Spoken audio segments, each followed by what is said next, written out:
CameraLegend.com. Hey, what's going on, you guys? It's Sam from CameraLegend.com, and we're back today with a new series. Now, if any of you guys have read the blog, I have a series which I call The Best Camera I Never Knew. And I want to explain that to you a little bit, but first, the star of our show today is the ever-popular Super RicohFlex. Now, the Super RicohFlex is a very popular camera on Flickr, places like that.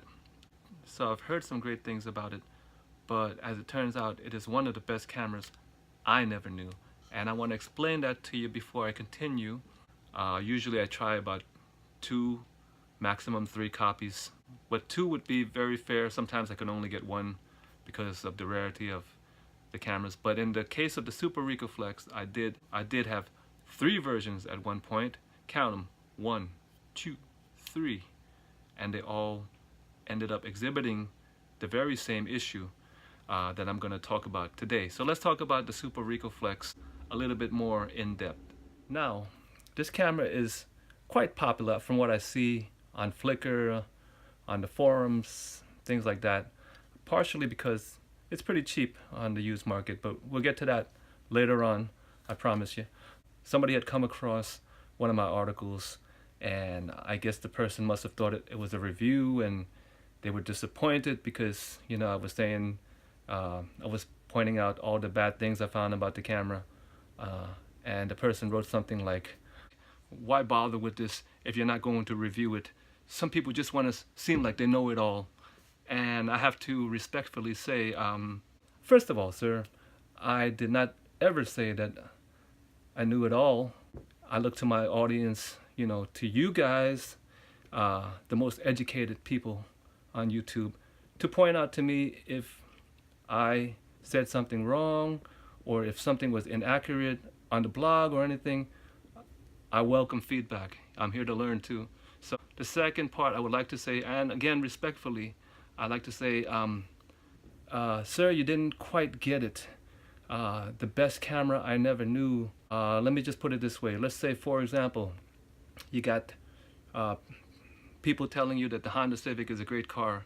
This is actually not a good comparison because the Honda Civic is pretty much a great car. But let's just say people said the Honda Civic is a great car. Then all of a sudden you buy one and it's sort of like a lemon, okay? So we can forgive that. You try another one, you have problems with the transmission or something like that.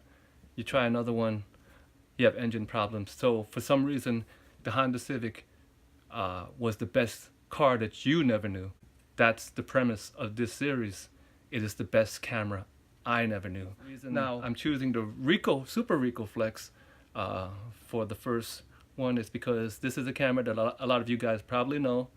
Every day you see them on eBay for $20 to $60. So let's get that prices trending part out of the way. $20 to $60. And so you look it up online. It probably leads you to Flickr or something. You see some beautiful pictures with it and you say, yes, this is my camera. This is my cheap dream camera. So you buy it. But when you buy it, here are the issues. And let's take a look at that. Okay, before we take a look at the issues, I'm sure some of you guys may be interested to see some of the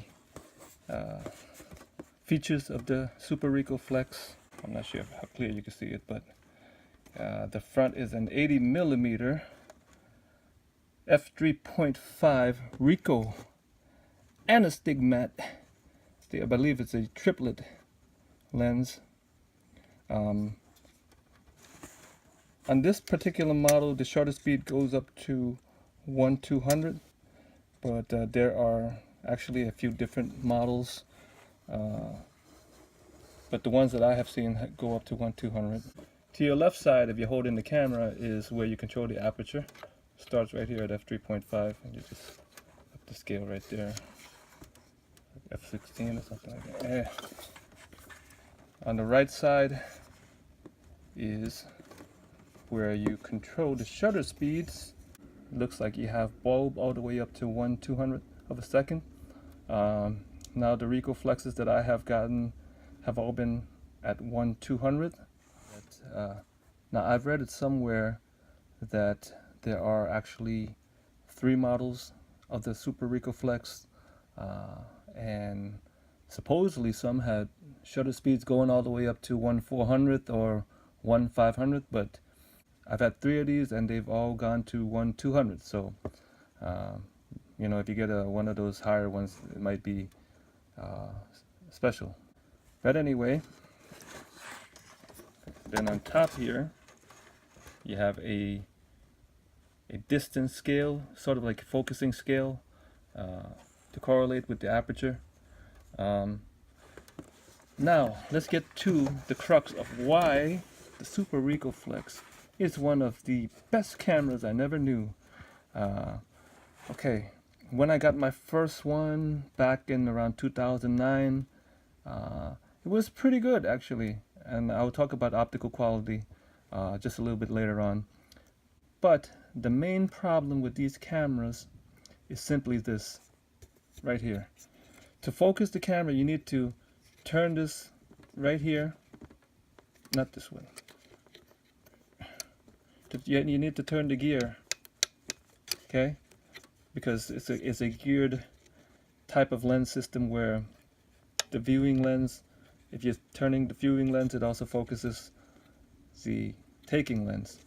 Well, on these cameras, the gear gets stiff as a rock. Look at this right here. This is not budging at all. And this one was my most recent one that I got a few months ago, so it's pretty much a shelf queen, but then again I got it for like 20 bucks, so I'm not gonna sweat too much over it. But just in case you're thinking that I'm not being fair to the Super RicohFlex, what I want to show you is, ta-da! I have another one. This is my other one from 2009. I actually got some decent shots with this one. When I first got it, it was sort of iffy, but it moved, so I thought it was okay. I didn't think too much about it. As I said before in the introduction, you know, I saw all those nice pictures on Flickr, and you know, I've never read about the problem until after I got it. So anyway, so I used it for a while and it was good. Using it didn't really seem to ease it up, but I just thought that maybe it did, so I left it there for maybe about 3 months, 3 to 5 months, I'm not sure. But anyway, when I picked it up again, stiff as a rock. So the low cost that you pay for these cameras pretty much belie what you may end up having to do with these cameras, which is to get a CLA, which a competent technician should be able to perform, but I'm thinking that's going to cost you anywhere between $60 to over $100. So let's say you bought this for $20 and you're going to pay, let's say, $100, because in today's world below 100 seems kind of improbable, but your $20 camera actually is now a $120 camera. But negatives aside, if you did give it a CLA, this camera is capable of performing. So let's talk about optical performance. All right, so optically, the Super RicohFlex is actually pretty good. Now let's just state for a matter of fact, it is no Rolleiflex, but in all fairness to Ricoh, it was not meant to compete with the Rolleiflex. Okay, so let's get that out of your head.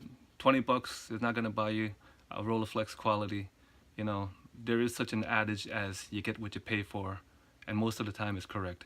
But that said, the RicohFlex, the Super RicohFlex, can produce some very wonderful images, and it mostly comes down to a combination of sharpness and bokeh. The bokeh on this camera, I would say it has character. You know, this is one of those lenses that will do that swirly bokeh that people love, which I think is getting a little bit overplayed, but if you do it right, it's gonna create some nice images for you. So if you shoot it wide open, get some bokeh in there, you probably have a nice dreamy type look. Stop it down 5.6 or 8, it's gonna be nice and sharp. So you know, those are some wonderful merits about the camera. So, you know, speaking about it now, I kind of wish that this one was working, but apparently it's not, because I really, what can I do with this, really? I mean, I've thought about taking it apart and, you know, re-greasing it myself, but I don't have the inclination or the time to do that right now. But anyway, you guys, so I hope you guys have seen why the Super RicohFlex is one of the best cameras that I never knew. So if you're looking for one of these cameras, please always be sure to check for that. You know, a lot of times you'll see sellers saying, I got this from my grandpa, I don't know anything about the camera, which may or may not be true, but ask them to turn the gears and see if they move, because if they're not moving, you got this problem.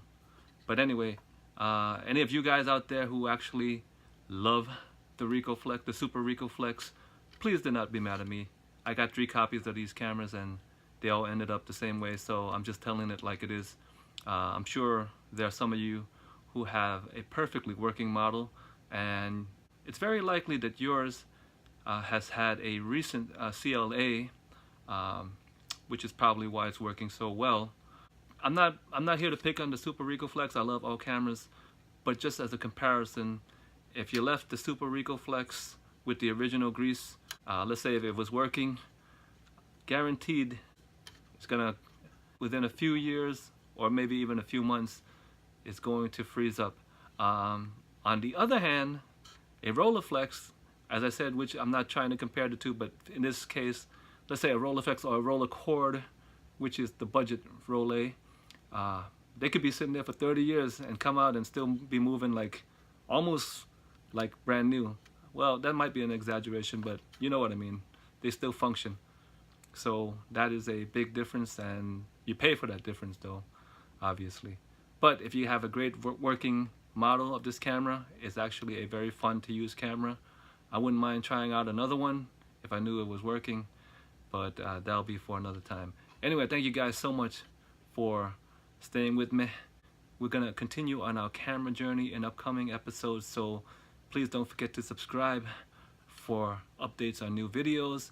Now, if any of you guys have some comments, tips, suggestions on the Super RicohFlex or anything else, please feel free to leave a comment there. I would love to hear from you. And I will see you guys next time on thecameralegend.com. Well, you know, I've been very nice, but when you get a camera like this, which totally frustrates you, I'll see you guys on thecameralegend.com YouTube channel.